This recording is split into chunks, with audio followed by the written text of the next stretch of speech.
Hey everyone, it's Vivi and welcome back to some Ratchet Clank. This video might come off unusual, like Vivi out of all people talking about a second reimagining. I thought he always wanted a sequel to Into the Nexus. Yes, I've always said in the past I'd prefer a continuation of the old timeline, or classic timeline call it, aka post Into the Nexus. And to make up for it, for those who just got introduced to the series with the 2016 game, perhaps release a collection for the PS4. That'd be a great way to get the new fan base into the old games, the previous timeline. At the end of the day, whatever Insomniac Games decides to make, we all hope it's fully fledged, as in lengthy, like a Crack in Time let's say, and has a lot of heart and love poured into it. So let us imagine what Going Commando, a reimagining would look like. I could speculate planets or weapons that might return, but the thing I'd like to focus on is story and direction. The original Going Commando, our main antagonist was Captain Quark, going back to the original timeline.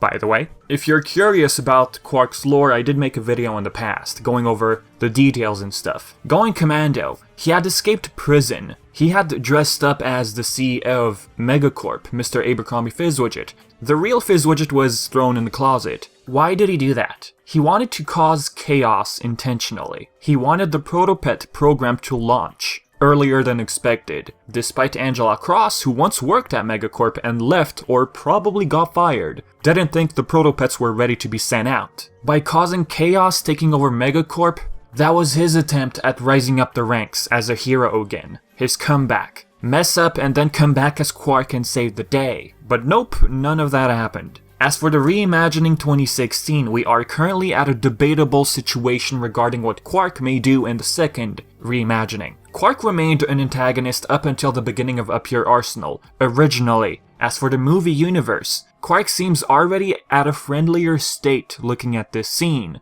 Like, would he still dress up as Fizzwidget and take over Megacorp, just looking at this scene? Or will he try to redeem himself from the get-go? Ratchet & Clank in this scene came to greet Quark. He wound up in prison after he betrayed the Galactic Rangers, working with Drek. In the original, he was put in jail because he fled the law. He had sold personal hygienators illegally, and there were a lot of complaints, lawsuits and everything. Due to him trying to escape the law, he was eventually caught and thrown in jail, and eventually managed to escape. So with this new 2016 timeline, will he still attempt to take over Megacorp as his comeback, to prove to the galaxy that he's the hero people need? Or will he remain side by side with Ratchet & Clank to try and redeem himself? What do you think? If Quark decides to follow the path towards redemption from the beginning, we have Sheev Helix, who was also locked behind bars in Aliro City's penitentiary. This guy finds a way to escape, steals Ratchet & Clank's ship, and where did he go? Who knows? We don't know much of Helix's past other than the fact he's a big criminal,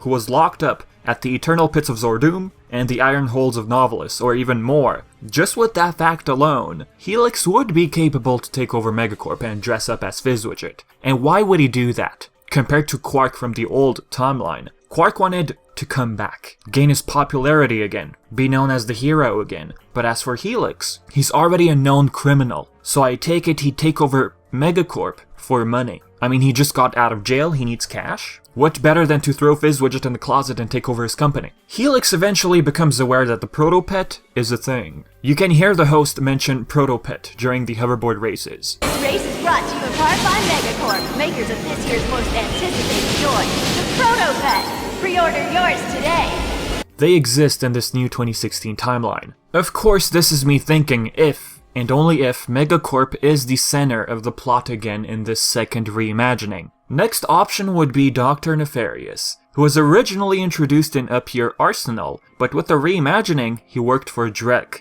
Eventually, spoiler alert, he falls on Umbris and he is turned into a robot. This was a scene after the credits of the film. In the original timeline, he fell in machinery and that was explained in Up Your Arsenal, the third game. I did also make a Nefarious lore. If you're curious about the details and everything, maybe you'd like to watch it. If Insomniac Games still goes the Protopet route for this second reimagining, I'd imagine them taking the plot from Up Your Arsenal and switching it around a bit, where he turns organic creatures into robots. Take that from Up Your Arsenal and put it in the second game. Protopets, if not treated well, they can get unstable and turn into massive mutant creatures. Nefarious could use that to his advantage and cause chaos. He could decide to turn the Protopets into robots. And what about Nefarious taking over Megacorp, you might ask? Perhaps in disguise, yes. But if, let's say, Shiv was hired by him as mercenary, would Shiv accept that position knowing he's already a wanted criminal? His best option would be to dress up as well, if he were to work for Nefarious. But I'm leaning more towards Nefarious doing his own thing. You know, taking over the whole Protopet program and turning them into robots. What do you think? As for Angela Cross, yes, she was part of the original Going Commando. Oh boy. I decided I'm leaving her out, and I'm gonna leave that one for another video,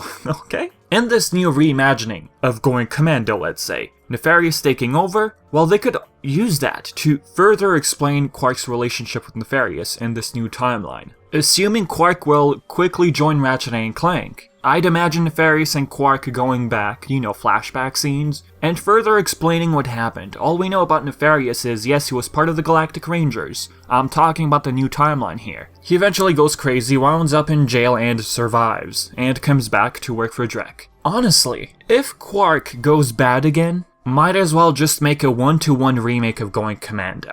The game is already good as it is. That way they can easily avoid the hassle, the risk of disappointing the fan base. Going Commando as it is currently, it's absolutely fine. If they want to make a one-to-one remake, then do that. But the thing with that, how will they tie it to the first game? Because the first game, story-wise, is already different than the classic game we got on PS2. There's one thing I gotta point out. Shiv Helix told Quark that they made a game based off a film based on his life. What if that game he played was the actual story of the classic PS2 game? What Quark told Shiv, the events that happened in the 2016 game, a lot of it could have been made up. So if Insomniac Games decides to go that route, saying that, oh, Quark really made up the story, then I guess a one-to-one remake of Going Commando, being the sequel to the 2016 game, wouldn't sound that weird? But would they really use the story as a way to justify their decision on the second game? Okay, if they were to make a one-to-one Going Commando remake, why not just have the same get applied for the first game? Why did we get this 2016 game? Do remember, guys, we got this game thanks to the movie. It's based on a film. There wasn't a lot of creative freedom. They had to follow the script of the film and work off of that. So with no more movies in the picture, Insomniac Games is free to focus on a game without also focusing on a film, if you understand what I mean. Like, there's no more movie tie-in. They're just gonna focus on one aspect, the game itself. My biggest fear, okay, I keep mentioning Going Commando remake, but I do fear one thing. Assuming they're not gonna make a one-to-one remake, Insomniac Games messing up the story to a great extent. Like, a game which is not recognizable anymore. I'm hoping they go back to the humor of the old games on PS2 and Future Saga.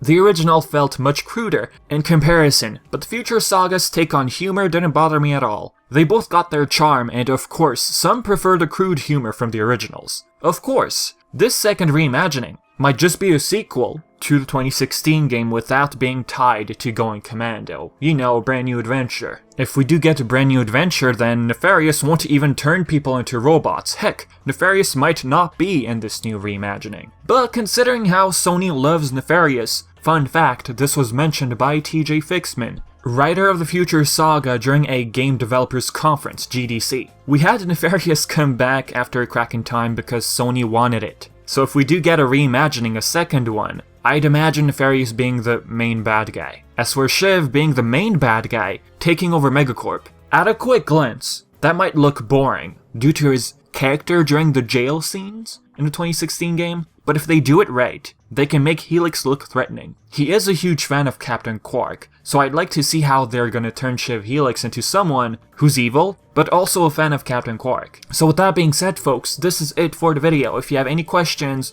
or anything like that, leave everything in the comment section below, okay? And as always, I've been Vivi, and thank you for watching.